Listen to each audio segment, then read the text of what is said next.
Hi, chào mừng tất cả các bạn đã quay trở lại kênh YouTube Fitness Hamburger của mình. Trong video của ngày hôm nay, mình sẽ mang đến cho các bạn các trận đánh Global League thuộc khuôn khổ giải Quidditch Open với một MVP team hoàn toàn mới.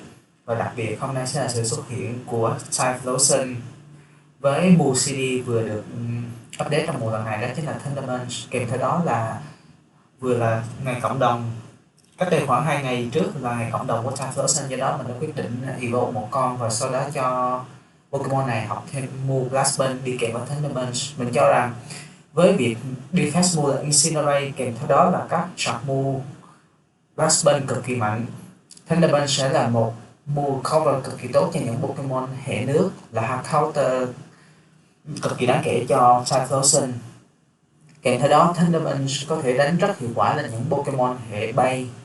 Và bên cạnh đó chúng ta sẽ có một Skarmory ở backline để có thể cover trong trường hợp mà gặp phải Mantine hoặc là Gligar.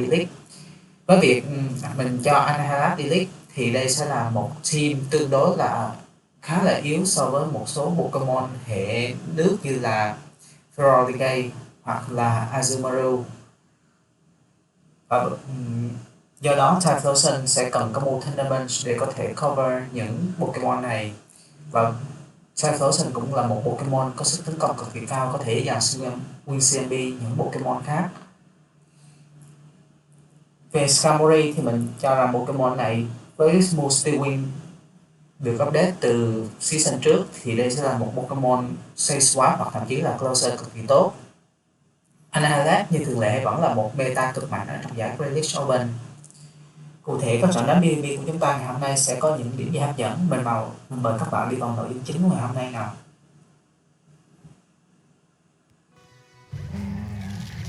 Ở trận đấu đầu tiên chúng ta có Charjabug Delete. Đây sẽ là một league cũng tương đối là khó nhằn bởi vì các fast move counter từ Annihilape đều bị reset bởi Charjabug, và việc chúng ta có thể giành được lợi thế hay không trong game đấu này sẽ phụ thuộc vào việc chúng ta thả Shadow Ball hay là Night Slash Shield Bay. Mình đã quyết định Shield Bay ở trong mùa đầu tiên và mình đã thành công lấy được shield đầu tiên của Charjabug. Charjabug có thể phản công lại bằng các đòn distract được sạc rất nhanh bởi move Von Sweep, và do đó mình nhận ra rằng mình sẽ không kịp thời tung được hai đòn một Night Slash, và do đó mình đã quyết định chơi Shadow Ball và Shadow Ball đã lấy được shield cuối cùng. Sau khi Annihilape bị hạ gục, mình đã quyết định tung ra Typhlosion và hoàn toàn Incinerate farm down Charjabug. Mình đã down shield cuối cùng để chặn đòn distract, và Typhlosion đã tích trữ được một move Blast Burn. Và Pokemon cuối cùng của đối phương đó chính là Lantern.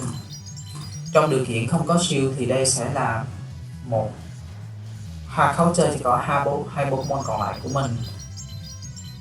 Tuy nhiên Typhlosion, một Pokemon cực kỳ mạnh có sức tấn công rất cao, tung ra hai đòn Blast Burn và đã đưa Lantern vào trong Hell Rain, và Skarmory có thể Steel Wing và tung ra một đòn Brave Bird hoặc là Sky Attack để kết liễu Pokemon này.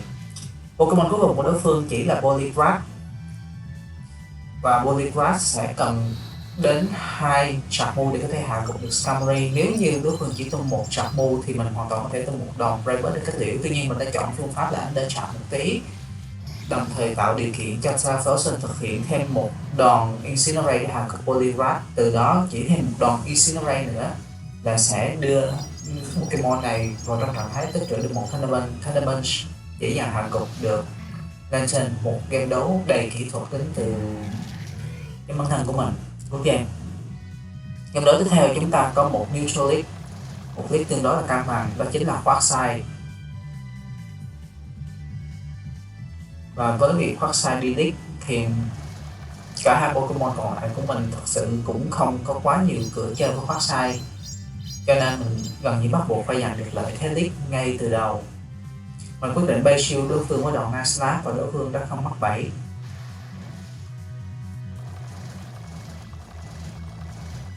Và sau khi đấu shield đầu tiên để chặn đòn trap move thứ hai của đối phương, mình quyết định tung thêm Night Slash một nữa. Night Slash đã hạ gục được Quagsire. Pokemon thứ hai của đối phương là Mandibuzz, và Mandibuzz đi đòn Air Slash. Do đó mình đã quyết định tung ra Skarmory.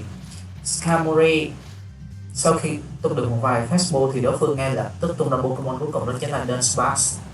Dunsparce có một bộ sọc mô tương đối là khá khỏe, đó chính là Rock Slide và Drill Run, kèm theo đó là Fast Move Run Out sạc cực kỳ nhanh. Skarmory của chúng ta hoàn toàn có thể bị hạ gục nếu như đối phương kịp thời tung thêm 2 đòn Rock Slide nữa, và do đó mình phải chơi tất tay trong game đấu này bằng cách sạc đầy đủ thêm 2 move Scar Attack, sau đó tung một đòn Scar Attack để hạ gục được Dunsparce, và đòn Scar Attack chỉ để lấy được shield cuối cùng. Xin lỗi các bạn, lấy được shield đầu tiên của đối phương. Ngay lập tức mình đã swap ngược lại Annihilape để tung một đòn Night Slash để lấy được shield cuối cùng của đối phương, và đối phương đã chọn quay trở lại với Mandibus. Mình đã kịp thời tung thêm một đòn Night Slash nữa và đưa Mandibus vào trong trạng thái mà Typhlosion có thể tung một đòn Blast Burn để thức tỉnh Pokemon này. Đòn Aeroids đến từ Mandibus không gây ra được quá nhiều sát thương trên Typhlosion, và Pokemon chủ cử này của chúng ta đã tích trữ được một đòn Blast Burn, và Blast Burn đến từ Typhlosion dễ dàng KO được Mandibus, chỉ còn là khoảng 50% máu, và mình đã kịp thời sneak thêm được một đòn Incinerate vào Dunsparce, do đó mình đã quyết định đao shield cuối cùng để chặn đòn Rock Slide ra được game. Một game đấu tiếp theo chúng ta có Gligar D-League. Ok, đây là một Halic và mình sẽ hướng dẫn cho các bạn bằng cách nào chúng ta sẽ vượt qua được những Halic mang hệ bay kiểu như thế này, bởi vì cả Typhlosion lẫn Annihilape đều tương đối là khá yếu thế với Gligar. Tuy nhiên với việc Typhlosion đã được lắp ráp một Thunderbolt thì chúng ta hoàn toàn có thể bay shield của đối phương, và mình đã bay shield đối phương thành công. Tiếp tục tung thêm một đòn Blast Burn. Blast Burn để dễ dàng hạ gục được Gligar, và Typhlosion của mình vẫn còn rất khỏe. Pokemon thứ hai của đối phương là Shadow Dragonair, và mình đã kịp thời tung thêm 2 đòn Incinerate sạc được một đòn Blast Burn. Blast Burn lấy được shield cuối cùng của Dragonair, và mình đã ngay lập tức tung ra Pokemon cuối cùng sau khi Typhlosion bị hạ gục, đó chính là Skarmory. Skarmory với việc còn rất nhiều HP thì chúng ta hoàn toàn có thể làm chủ cuộc chơi, nhất là khi Pokemon cuối cùng của đối phương chỉ là Lickitung. Annihilape hoàn toàn có thể sweep game đấu này cho mình. Lickitung chọn thả chọc môn ngay lập tức, và đó chỉ là Body Slam. Mình đã nhận biết được điều này, cho đó mình đã không đao shield. Và đòn Night Slash từ Annihilape đã giúp Pokemon này được boost attack, và mình hoàn toàn có thể farm down Lickitung trong Hellraid này. Chỉ là một đòn Body Slam nữa đến từ Lickitung, và công việc của Annihilape quá là đơn giản, chỉ việc đao shield để chọn đòn Aqua Tail từ Dina Shadow, và sau đó tung một đòn Shadow Ball để thức tỉnh Pokemon này. Shadow Ball đến từ phía Annihilape đã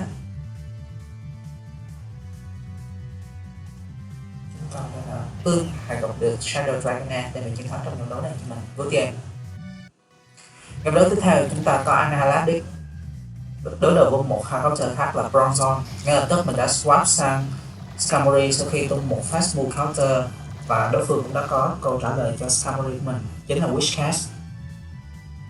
Mình chọn thả ra CMB với đòn Score, và đối phương đã thành công diệt thảm được sức tấn công của Skarmory với đòn Score, và đó là lý do đòn Scar Attack không gây ra được quá nhiều sát thương. Tuy nhiên Skarmory vẫn còn tương đối khỏe và hoàn toàn có thể trang được thêm một đòn Score nữa. Và trong Hellraid này, Skarmory hoàn toàn có thể chọn tung ra một đòn Brave Burst để hoặc là lấy shield của Whiscash hoặc là đo bám Pokemon này, và trong lúc này đối phương đã quyết định đao shield để chặn đòn Brave Burst. Sau khi Skarmory đã bị hạ gục thì mình quyết định quay trở lại với Annihilape và xây được một đòn Mud Bomb. Đây rất có thể là Score nếu như mình counting chuẩn, và đây chính xác là Score. Mình đã không đao shield cuối cùng đi chặn đòn Score. Đối phương ngay lập tức quay trở lại với Bronzong vì họ không muốn Annihilape của mình có quá nhiều năng lượng. Mình đã tung ra Typhlosion và một shield down chặn được đòn Side Shot, sau đó Incinerate hoàn toàn farm down Bronzong. Thậm chí trong điều kiện này, nếu như Whiscash quay trở lại thì mình vẫn có đủ năng lượng để tung một đòn Blast Burn, hoặc thậm chí là 2 đòn Blast Burn. Mình đã có đến 2 đòn Blast Burn, và với việc Pokemon còn lại của đối phương chỉ là Poliwrath thì Typhlosion với một đòn Thunder Punch đã lấy được shield đầu tiên của đối phương, lấy được shield cuối cùng của đối phương, và tiếp tục là một đòn Thunder Punch nữa đến từ phía Typhlosion. Và Thunder Punch thứ hai đi trúng đích, đưa Poliwrath vào trong trạng thái mà một Shadow Ball là thừa sức để KO Pokemon này. Shadow Ball đến từ phía Analab dễ dàng thải gục được Bolivar, đem về chiến thắng thứ 4 liên tiếp cho mình. Chuyển sang lớp tiếp theo, chúng ta có một league cực kỳ thuận lợi, đó chính là Vigoroth League. Đối phương đã ngay lập tức swap sang Playground và mình đã có một câu trả lời tuyệt vời cho matchup này, đó chính là Skarmory. Skarmory hoàn toàn áp đảo Playground trong trận chiến tay đôi này, thậm chí nếu đối phương up shield thì Skarmory vẫn có thể dễ dàng giành được thắng lợi bởi vì các move Wing Attack, Aerial Ace, Night Slash hoặc Tick đều không gây ra được quá nhiều sát thương cho Skarmory. Đòn tiếp thứ hai đến từ phía Gligar. Skarmory của mình vẫn còn rất khỏe mạnh và hoàn toàn có thể siêu win farm down Gligar, để cho Pokemon này có thể tung thêm một sharp move là Dip hoặc là Aerial Ace. Trong tình huống này, Dip vẫn không đủ để KO Skarmory và Skarmory vẫn còn vô cùng khỏe mạnh. Pokemon cuối cùng của đối phương chỉ là Skarmory, và sau khi tung một đòn Brave Bird trúng đích, mình đã quyết định ở thẳng Skarmory và hy sinh Pokemon này, tung Typhlosion ra trận và đối phương ngay lập tức swap sang Vigoroth. Công việc còn lại của Analab quá là đơn giản, đó chỉ là hoàn toàn counter down Vigoroth và tung ra các chart move. Đối phương đã nhận ra họ không còn bất kỳ win nào trong đấu này, họ đã phải đầu hàng. Good game. Game đấu tiếp theo chúng ta có một Harlequin, đó chính là Shadow Gligar. Mình ngay lập tức swap sang Typhlosion. Và đây là thời điểm mà chúng ta có thể chứng kiến được sức mạnh khủng khiếp của Pokemon chuột lửa này. Mình đã siêu rất chính xác đòn Dip và quyết định bay siêu đối phương với đòn Thunder Punch. Đối phương đã swap ngay lập tức sang Feraligatr và mình cho rằng đối phương đã sneak được một Shadow Claw, do đó mình chỉ có thể tung thêm được một đòn Incinerate, sau đó phải tung thêm một đòn Thunder Punch để kết liễu Pokemon này. Gligar quay trở lại, mình cho rằng đối phương có thể lost count energy, do đó mình đã ngay lập tức tung đòn Thunder Punch và mình đã thành công lấy được shield đầu tiên của đối thủ. Trong tình huống này thì Typhlosion đã hoàn thành quá tốt nhiệm vụ nên mình đã chọn để bạn ấy hy sinh và sau đó tung ra Skarmory. Skarmory hoàn toàn dễ dàng có thể tank được 1 đến 2 đòn trick dù là Shadow Gligar, và sau đó có rất nhiều năng lượng để có thể chiến đấu với Pokemon cuối cùng của đối phương, và đó chính là Charjabug. Nếu như trong tình huống không shield thì đây sẽ là một kèo tương đối là bất lợi. Tuy nhiên với việc mình vẫn đang up một shield so với đối phương nhờ đòn Brave Bird để lấy được shield cuối cùng của Charjabug, thì Analab chỉ việc tung một đòn Shadow Ball và quá đủ để kết liễu Pokemon này. Shadow Ball đến từ phía Analab đã dễ dàng vẫn chưa thể KO được Charjabug, và có lẽ như chúng ta cần phải có thêm một đòn Night Slash. Charjabug không thể KO được Analab trong trạng thái HP như thế này, và mình đã quyết định hoàn toàn farm down Charjabug mà không cần phải tung ra chọn vô. Good game. Như các bạn thấy, team này đã giúp mình lập được tương đối là nhiều kèo trong ngày hôm nay, và chúng ta có clip là Shadow Dragonair. Ở game đấu tiếp theo, mình tung ra đòn Night Slash đã lấy được shield đầu tiên của Dina trong game đấu này, và đối phương đang phản công lại với Aquacha. Mình đã đấu shield để bảo vệ cho Analab còn khỏe mạnh. Sau đó tung thêm một đòn Night Slash thứ hai. Night Slash đã lấy được shield cuối cùng của Dina, và Pokemon của đối phương vẫn kịp thời outpace mình với đòn Aquacha thứ hai, và Aquacha dễ dàng KO được Analab. Mình tung ra Typhlosion và một đòn Incinerate là quá đủ để hạ gục được Dragonair. Nhưng ở deadline của đối phương lại có Watskin Lantern. Đây chính là cơn nước mộng cho cả hai Pokemon còn lại của mình. Tuy nhiên vẫn phải lưu ý, đó chính là Typhlosion là một Pokemon có sức tấn công cực kỳ mạnh, và với việc chỉ cần tung 4 đến 5 đòn Incinerate kèm theo đó là 2 đòn Blast Burn, chúng ta hoàn toàn có thể KO được Lantern trong trạng thái full HP, và đúng như vậy. Tuy nhiên Pokemon cuối cùng của đối phương vẫn là Ferrothorn, và Pokemon này có lẽ accept move Thunder. Và trong cái đấu này mình đã mắc một sai lầm khi đó chính là quyết định thả đòn Brave Bird trước khi Ferrothorn tung trật move. Nếu như để đảm bảo an toàn thì mình nên nhường cho Ferrothorn tung đòn Thunder đầu tiên, sau đó mới chọn thả Fast Move, sau đó mới chọn thả đòn Brave Bird để có thể đưa Pokemon này vào trong trạng thái mà một đòn Incinerate có thể KO, và mình đã không thực hiện điều đó. Đó là lý do mình đã thất bại trong game đấu này. Good game. Game đấu cuối cùng của ngày hôm nay chúng ta có Antaria Delete.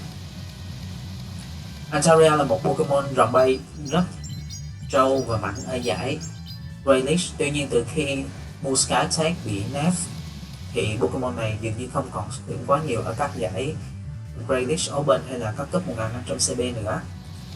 Mình đã tung một đòn Shadow Ball, sau đó Jay Shield với đối phương bởi đòn Shadow Ball gồm bởi đòn Sky và tiếp tục tung thêm một đòn Shadow Ball thứ hai để lấy được shield cuối cùng của Altaria. Sau đó mình đã tung ra Skarmory hoàn toàn có thể reset tất cả các move từ Altaria.